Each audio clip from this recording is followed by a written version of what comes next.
funny. It's not funny, but it definitely lets me into the life of Jimmy Rupert. He was pretty mad at his mom, and I kind of have this idea of what he sounded like. So when he told the cops when they arrived, my mother drove me crazy by always combing my hair, talked to me like I was a baby, and tried to make me into a homosexual. That's how he really talked? That's not how he really talked. I think that's how he talked, but that's a quote from him. Dude, in my head, it's just like cold dead silence. Him talking Could be. Like just he's calm. Like so monotonous. She tried to turn me gay, and so I killed her. And yep, she was so annoying. She's pulling my hair. He was just mad that she combed his hair, made him food, talked to him. He thought she talked to him like he was a baby. And then his biggest gripe was that she was trying to turn him into a homosexual. So that was his own insecurity, though. Yeah, because he fucking smoked pole down behind the alley. That dude took shots down the throat.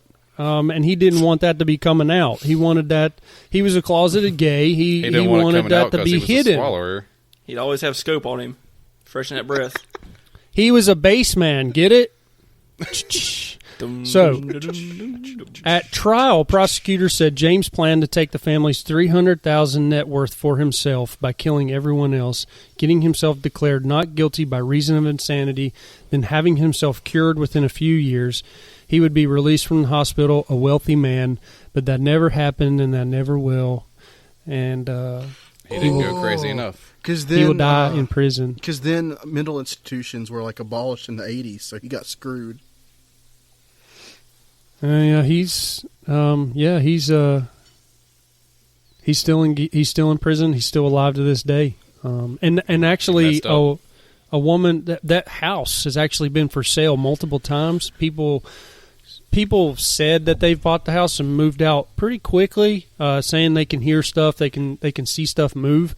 The new owner says that's a bunch of bullshit. They don't see the house as a vessel for negativity. They don't hear anything. It's normal to them. I don't know if Ghost Adventures has been in this house, but we need to fucking get Zach Baggins on the line. What do you guys think? Hit him up on Instagram. TACT Lab, searching him up on Instagram. We'll do that. Mm-hmm.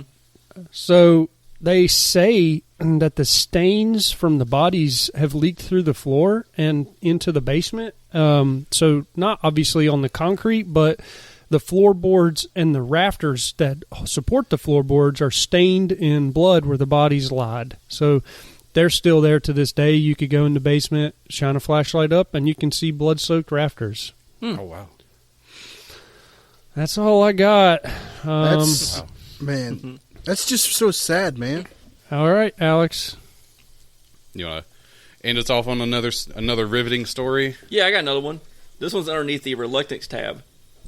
Ooh. What tab? Reluctance. Reluctance. Oh no. I don't feel reluctant. Oh, non-consent. Okay, so Wu Mei. Oh. Non-consent. This one's called the Easter Bunny. And the setup for this story is you have an Asian woman who's working at a hotel trying to make money to get back to her husband who is in Shanghai. The woman, her name is Wu Mei. Wu Ma. We'll say Wu Mi. Wu Mi. Wu Mei. Woo me. Wu Mi. Wu Mei. She's 42. Anyway, she's tasked with wearing a bunny suit at this hotel, okay? Mm-hmm. And there's like a basketball tournament going on in the city, and there's a bunch of college basketball. Space Jam? Yeah, sure. Got a bunch of teams, and it's like the CIAA in Charlotte. That's what it is. So you got these college teams in this hotel. So today, Wu Mi had to dress in the Easter Bunny suit and hand out treats from a whisker basket to all the guests. The girl who was supposed to do this hadn't shown up, and Wu Mi got stuck with the job. The costume, rented for the other girl, was one size too small for Wu Mi. It was tight and uncomfortable, and ridiculous. She had to wear silly pink bunny ears. The costume was pink and clingy and barely covered the tops of her black fishnet nylons. And she had I'm sure this bunny suit looked great. White bunny tail. So it was a 42-year-old Asian woman with fishnet stockings, a bunny suit, and a puffy tail. You should call it the Eastern bunny suit. Okay. Wu Mi headed to the last room, number 1428. I don't know why this room's numbered, because it's the only one numbered in the story. It was around the corner. A door closed. 3 young, giggling cheerleaders came from that direction. One was zipping her skirt. Another was buttoning her blouse. Good. This meant that room was empty and she could go home. Better knock first to make sure. So Wu Mi knocks on the door, just to make sure it was empty. "Who's at the door, Corey?" Eddie pulled out of his basketball shorts. "Probably the girls back for more." Corey snatched one of the last 4 brownies and stuck it in his mouth. Good thing they had brought this batch of pot-laced brownies. The cheerleaders became real team players after a few bites. "Well, I got another load or 2 in me. I'll let them in." Door opened. A big, smiling, muscular black man appeared wearing basketball shorts but no shirt. His glossy muscles beamed up Wu Mi. Another black man. I was just going to ask, why are you trying to make him sound black? Well, you just saying, look. Another black man peered over his shoulder. I. So racist. Ja Rule. No. I, Easter Bunny, bring you treats. Wu Mi smiled warily, holding up. Me Easter Bunny. I want to see the terrible English accents over this terrible Asian porn. Me Easter Bunny. Me bring you tweets. I, Easter Bunny, bring you treats. Wu Mi smiled warily, holding up her basket. Eddie and Corey stared at a tired-looking Chinese woman in a tight pink bunny suit and floppy bunny ears. She looked ready to collapse. Eddie and Corey looked at each other, shrugged, and invited her in. "Come on in, Easter Bunny. What kind of treats do you have?" "Chocolate eggs, see? Chocolate eggs, see? You take it." After this, Wu Mi could go home and sleep. Her worn-out body wobbled from exhaustion. "Chocolate eggs? Sure, we'll take some, and we'll give you a treat, too. Try one of these brownies. They're real good." Eddie, giving a wild, friendly smile, waved Wu Mi to a comfortable armchair as he handed her the largest spiked brownie. "Cute bunny tail." Wu Mi smiled warily, took the brownie, and sat down to relieve her weary legs. They seemed like nice young men, even if they were black. Fighting back the urge. That's not bad. I'm speaking Cosplay from bunny. the Asian. Okay, fighting back the urge to close her eyes, she slowly munched on the delicious brownie. It had some extra flavor she didn't recognize. And why were they winking at each other? Maybe it was just delight. Were they smirking? She finished the brownie quickly so she could leave. Their odd smiles made her feel uncomfortable. "See, I told you they were good. Here, have another one, nice bunny. Work all day. Nice bunny need treat too." Wu Mi didn't notice the mocking sound in Eddie's voice. "Oh, okay, let me say that again. See, I told you you're good. Here you have another one, nice bunny. Work all day. Nice bunny need treat too." So that's the guy mocking the Chinese accent. His beefy Okay, I was going to body say stood I over her so she- hate you for that accent, but I'm That sounded very Laotian. His beefy body stood over her, so she felt it would be the best to politely accept one more brownie. So, I guess he intimidated her to give her the brownie. All right. They don't sound like nice guys so far. Eddie and Corey gazed at the woman munched on the brownie, their eyes drinking in the black fishnet stockings covered in her slim legs. The tight, silky pink suit is situated in her belly and chest. Her head slowly slumped forward, her eyes closing on her own volition. The bunny ears dropped to her knees. "Look at Her that, eyes she's are already asleep. closed. What good is that?" Corey rolled his eyes with some annoyance.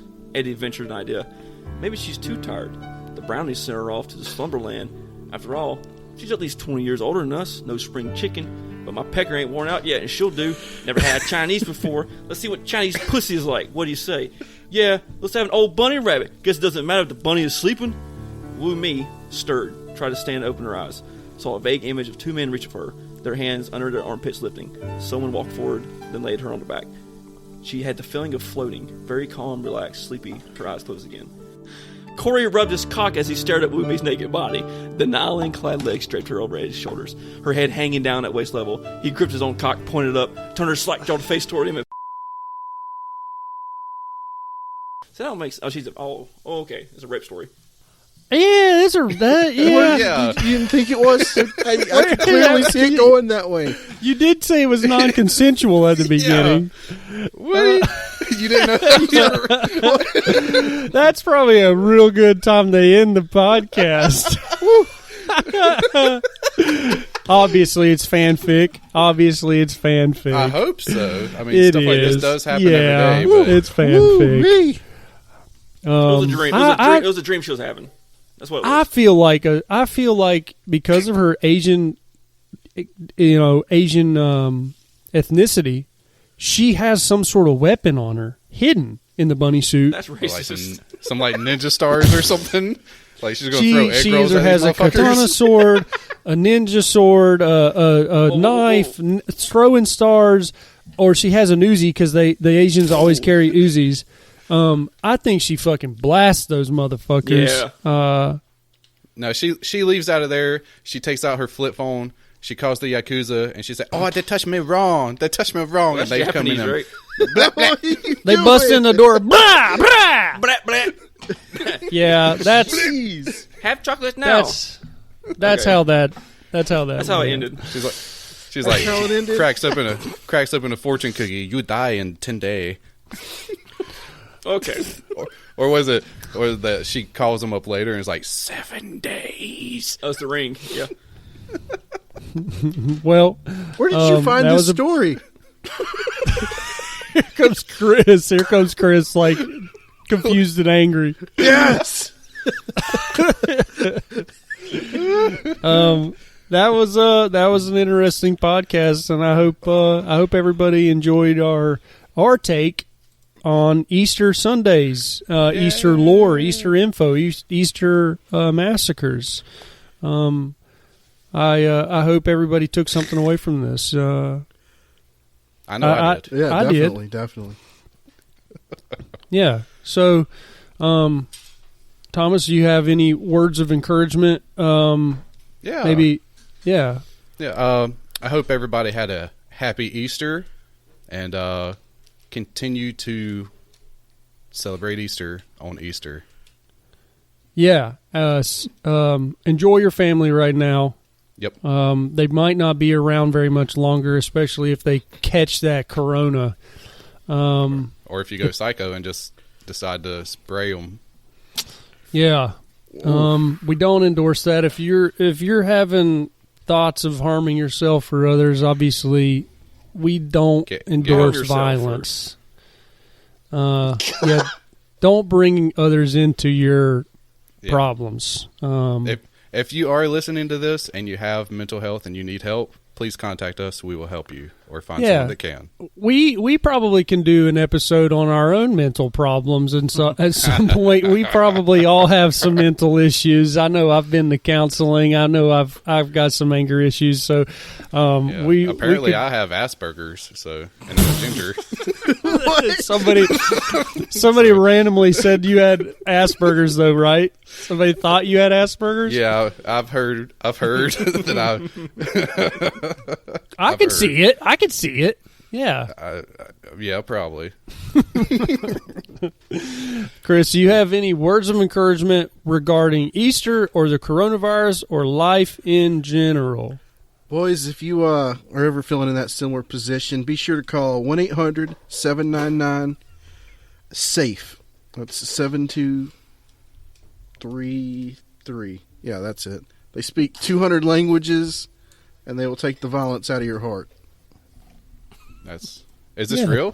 Thanks, is that real? Chris. I think that's the National Domestic Violence Hotline there. That's a nice picture. Okay. They say that domestic violence is up right now because people are having more free time with their significant others. So they're aggravated as fuck at each other. Yeah, but you don't bring down the 22 and cap them. Nope, you don't. So, Alex, what do you? That was heavy, seeing flashes. boys.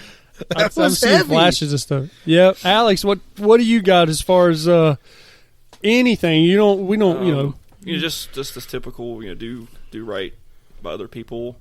You know what's right. If you're feeling bad, just feel not bad. do what you gotta do. Okay, you went back and forth there. Do right, but do what you got to do.